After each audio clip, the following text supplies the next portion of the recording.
What's going on, everyone? Welcome back to the show. So we're now starting to see more and more farmers coming out saying that they're struggling and they might go bankrupt as a result of tariffs and immigration. So we're going to take a look at this clip. And what's interesting about this clip, this is in Iowa. So Iowa is a red state. They voted for Trump. However, you have some of these farmers that are really upset right now, and I'm sure they're upset with the current administration and how things are being handled. And so I want to take a look at this clip, and then we'll talk a little bit about it. But first off, if you guys can do me a favor, if you're watching this video and you want to see more content like this, please consider subscribing to the channel. Okay, so let's get right to the clip. Here we go.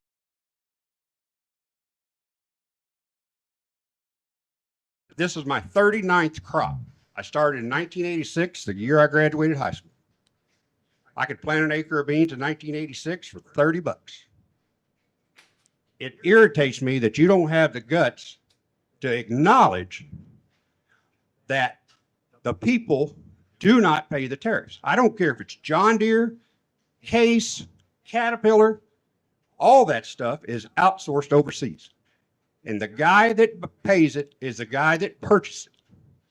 I can buy. And this is simple. I mean, we know that when it comes to tariffs, the other country is not paying the tariff. If you're buying a product from another country, you are paying the tariff. So whoever is asking for that product to be imported into the U.S., they have to pay that tariff, and that tariff goes to the U.S. government. That's how it works.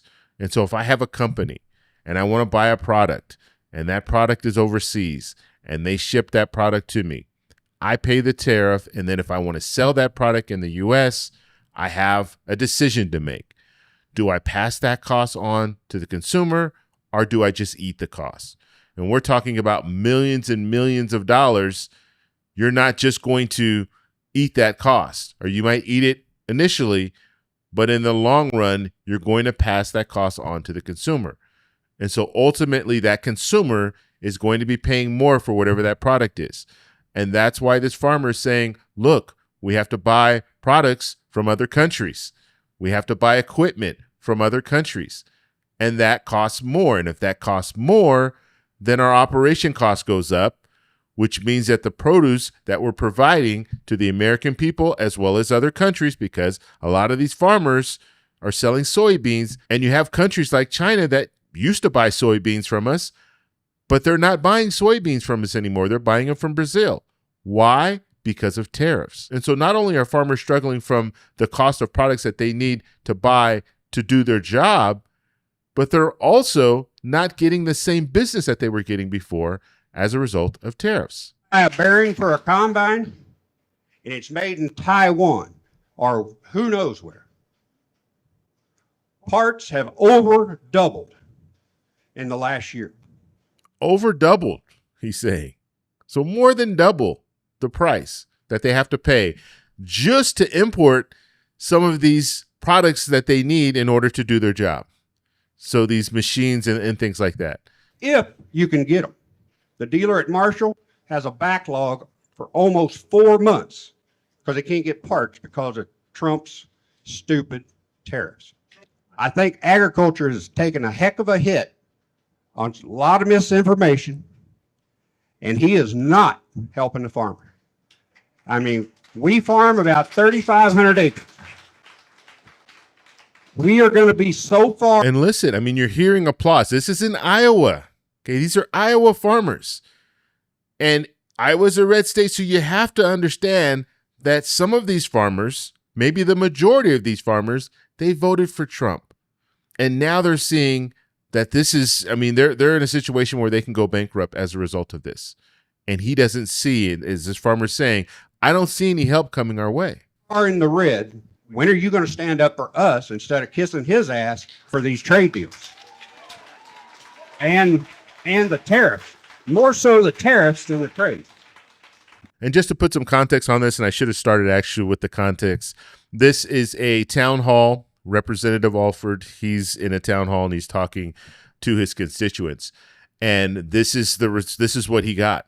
Okay. And so you have these farmers and like I said, what's important is not just what the farmer's saying, but the applause in the background. You have a lot of people or a lot of other farmers that agree with what he is saying. And what he is saying is not good for the current administration. What he is saying is, look, this is not working and this is not going to work.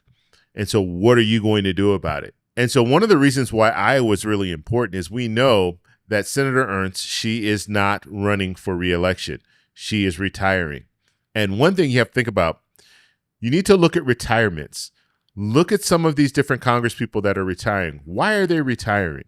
She probably could be in the Senate for another 20 years if she wanted to be. But she's choosing to retire now. Does she have information?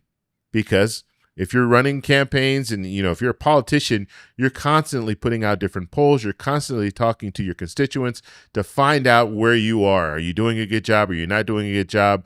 Do you have a chance of winning re-election? I think she ran the numbers and realized I don't have a chance of winning a re-election. And so she decided to retire. That should tell you something. And when you start listening to these farmers, you start to understand that the dynamics in Iowa could be changing. And we could see a possible flip in Iowa. We could see a Democrat that can actually win in Iowa. Right now, we don't know because it's very, very early in the stages of the campaigns because she decided that she is going to retire. And so now you have all these different candidates on both sides saying, look, I want to run, I want to run. And so once we start seeing the leaders emerge on both sides, Democrats or Republicans, then we'll have a better idea of what's going to happen in Iowa. But right now, I think Republicans are going to be struggling because of stuff just like this. Farmers all over saying, look, this is not working. And we're going bankrupt. And it's not just Iowa. We're seeing this in Arkansas. We're seeing this in other states. So the 2026 midterms is going to be interesting because right now we're seeing that people are struggling. We're seeing that farmers are struggling as well as the American people. And I don't have to tell you this. Go to the grocery store. You see how expensive items are. And they're continuing to rise. They're continuing to increase. And so I want to know what you guys think. So let me know in the comments below. If you like this video, please give me a thumbs up. Please subscribe for more. And I'll talk to you in the next one.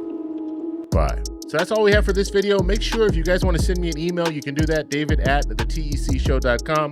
Like the video, subscribe for more, and check out these videos over here for some more great content. Talk to you later. Bye.